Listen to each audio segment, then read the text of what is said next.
नमस्कार।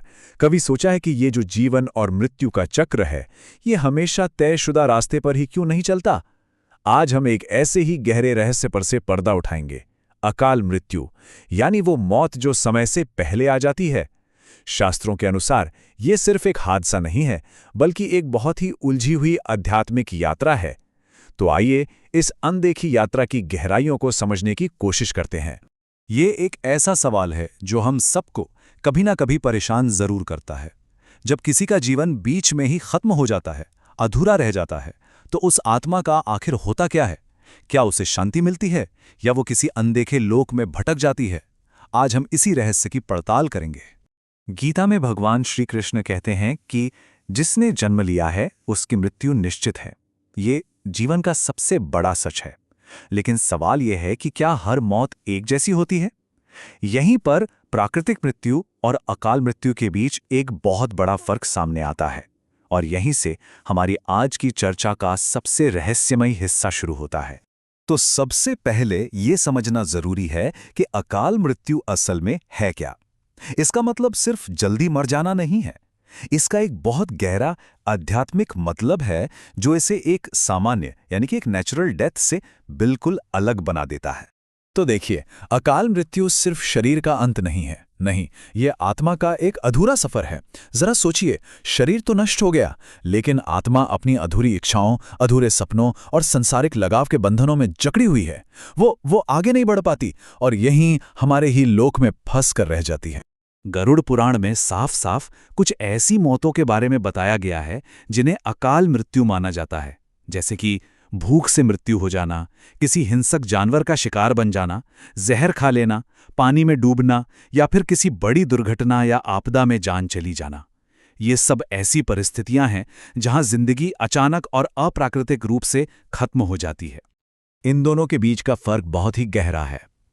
एक प्राकृतिक मौत में आत्मा एक तय प्रक्रिया से गुजरती है और जल्द ही एक नया शरीर भी धारण कर लेती है। लेकिन अकाल मृत्यु के मामले में आत्मा अपने अधूरे जीवन काल को पूरा करने के लिए प्रेत योनि में भटकती रहती है, और ये एक ऐसी हालत है जो सालों, यहां तक कि सदियों तक चल सकती है। लेकिन सवाल तो ये उठता है कि ऐसा होता क्यों है? क्या किसी की किस्मत में ही अकाल मृत्यु लिखी होती है, या इसके पीछे हमारे अपने कर्मों का भी कोई हाथ है? शास्त्रों के हिसाब से देखें तो इसका जवाब हमारे कर्मों में ही छिपा है। ये वही सवाल है जो खुद गरुड़ ने भगवान विष्णु से पूछा था। उन्होंने कहा, प्रभु, शास्त्रों के अनुसार तो मनुष्य की आयु 100 साल की है, तो फिर कोई अपने समय से पहले क्यों मर जाता है? और भगवान विष्णु का जवाब कर्म के सिद्धांत को सामने लाता है। उन्होंने समझाया कि 100 साल की उम्र एक आशीर्वाद जरूर है, लेकिन ये हमारे दुष्कर्मों यानी कि हमारे बुरे कर्मों के असर से आज़ाद नहीं है। इसका मतलब साफ है कि हमारे कर्मों में हमारी उम्र को कम करने की ताकत होती है। जब कोई इंसान धर्म का रास्ता छोड़ के बुरे कामों में लग जाता है तो वो अनजाने में अपनी ही जीवन रेखा को छोटा कर रहा होता है। मतलब आखिर में हम अपने कर्मों से ही अपनी किस्मत बनाते हैं।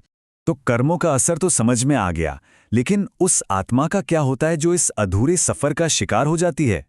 अकाल मृत्यु के बाद वो किस हाल में रहती है? शास्त्रों की माने तो इंसान की जिंदगी 7 जरूरी चक्रों में बटी हुई है।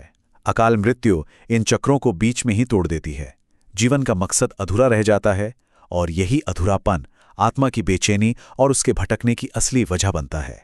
शरीर तो नहीं रहता, लेकिन दुनिया की इच्छाएं और मोह वो आत्मा को जकड़े रहते हैं। ये आत्मा बेचैन होकर भटकती है और कभी कभी अपनी अधूरी हसरतें पूरी करने की कोशिश में वो अनजाने में ही जीवित लोगों, खासकर अपने परिवार वालों के लिए तकलीफ की वजह बन जाती है। गरुड़ पुराण में इन भटकती हुई आत्माओं के अलग अलग रूपों के बारे में बताया गया है, जैसे प्रेत, पिशाच और ब्रह्म राक्षस।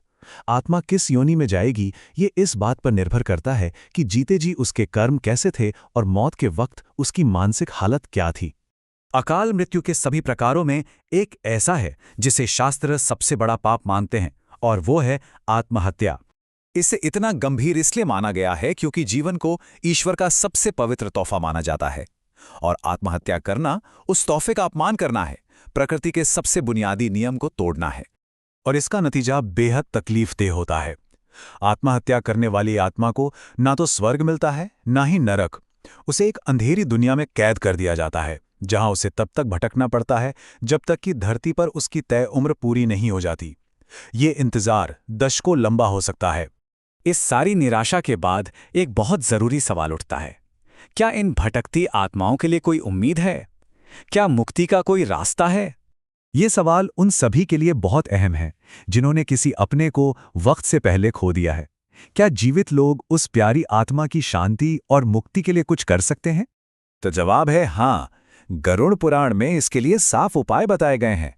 परिवार के लोगों द्वारा किए गए कुछ अनुष्ठान, जैसे कि पवित्र जल से तर्पण, आत्मा की तृप्ति के लिए पिंडदान और मृतक के नाम पर दान पुण्य करना, उस आत्मा को शांति दे सकते हैं। लेकिन ये कोई झटपट होने वाला समाधान नहीं है। शास्त्रों के मुताबिक इन रिचुअल्स को पूरी श्रद्धा के साथ कम से कम 3 से 4 साल तक लगातार करना चाहिए, ताकि आत्मा को अपने बंधनों से पूरी तरह आजाद होने में मदद मिल सके। और आखिर में सबसे जरूरी बात है बचाव। शास्त्रों का संदेश बिल्कुल साफ है।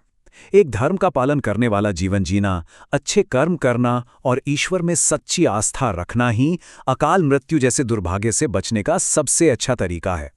ये एक बहुत शक्तिशाली विचार है जिसे हमेशा याद रखना चाहिए। हमारी प्रार्थनाओं और हमारे कर्मों में इतनी ताकत होती है कि वो हमारी किस्मत को भी एक नई दिशा दे सकती हैं। तो हम इस आखिरी सवाल के साथ अपनी बात खत्म करते हैं। हमारी किस्मत कितनी सितारों में लिखी है और कितनी हमारे अपने हाथों में है? इस पर विचार जरूर कीजिएगा। देखने के लिए धन्यवाद।